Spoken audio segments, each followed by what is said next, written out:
Reprise de débat, resuming debate. The honourable member from Etobicoke Centre. Madam Speaker, I'd like to begin this debate by expressing the gratitude of all of us in this House, in fact of all Canadians, to the men and women of Canada's armed forces. Canada's forces have a fearless history of facing down evil. Most recently in the Levant, it's Canada's Air Force personnel who've contributed to the Allied air war campaign against Daesh that we are proud of.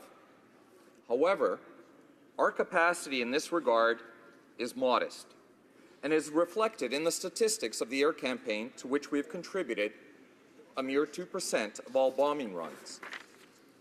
It's also significant to note that 75% of our aircraft engaged in this campaign return with their payloads unspent due to the correct and strict rules of engagement preventing bombings that cause collateral civilian deaths. Having no such qualms, Daesh uses civilian settings as human shields. Today, virtually all military and counterterrorism experts have come to the conclusion that this war will not be won from the air. It will be won on the ground. Daesh is a scourge that must be eliminated. This is a war that must be won. It's time to reassess our strategy and strategically re-examine our military commitment to the Allied war effort in ways that match our abilities and can produce results on the ground. That's why our commitment of providing training and arms to local forces, such as the Iraqi military and Kurdish Peshmerga fighters, is of critical importance to winning this war. This past Tuesday, in testimony before the U.S. Senate Armed Services Committee, two former top Obama officials underscored that the U.S. was not winning the fight against the so-called Islamic State. Michel Flournoy, former Undersecretary of Defense, stated, "We don't think we are fully resourcing a multi-dimensional strategy. We need to play more of a leadership role in terms of enabling others militarily." However, this war on terror in the Levant has two fronts. 3 of the 5 major terrorist attacks have occurred in NATO countries in recent months, and most of the suicide terrorists were born and raised in the West. As a lonely Virginia-born and raised teenager, Ali Amin stated in a New York Times interview this past month, curious about the Islamic State, he went online. There he found a virtual community waiting.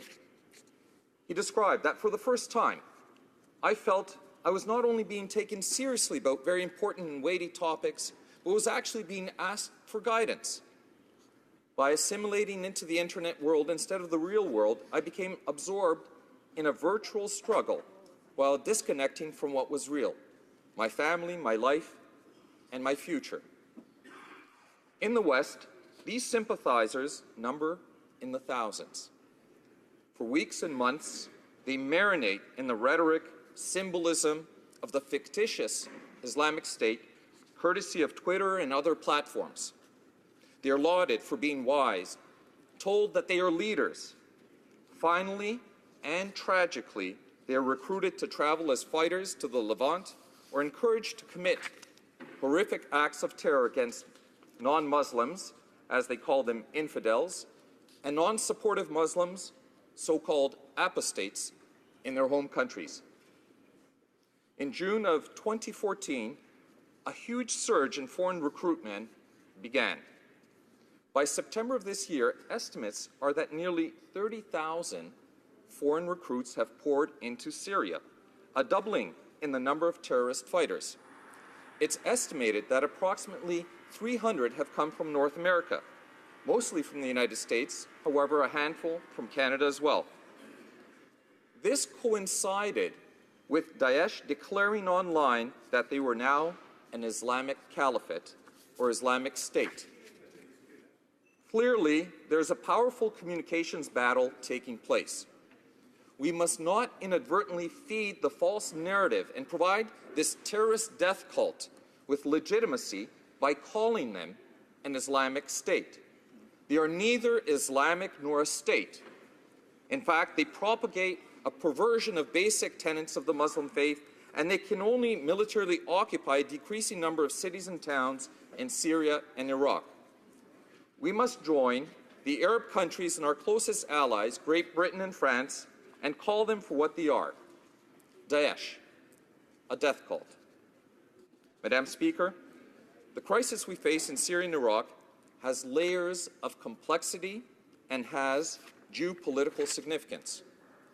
Currently, our allied war effort faces new and additional challenges posed by a significant ramping up of involvement by Kremlin President Putin. As we've learned in recent years, Putin's stated intent and actions are often diametrically opposite. Instead of bombing Daesh, the vast majority of bombs unleashed by the Russian military land on anti-Assad forces and civilian neighborhoods. The Kremlin, while expanding existing and adding to the number of Russian naval and air force military bases in Syria, continues to test NATO partner Turkey's resolve.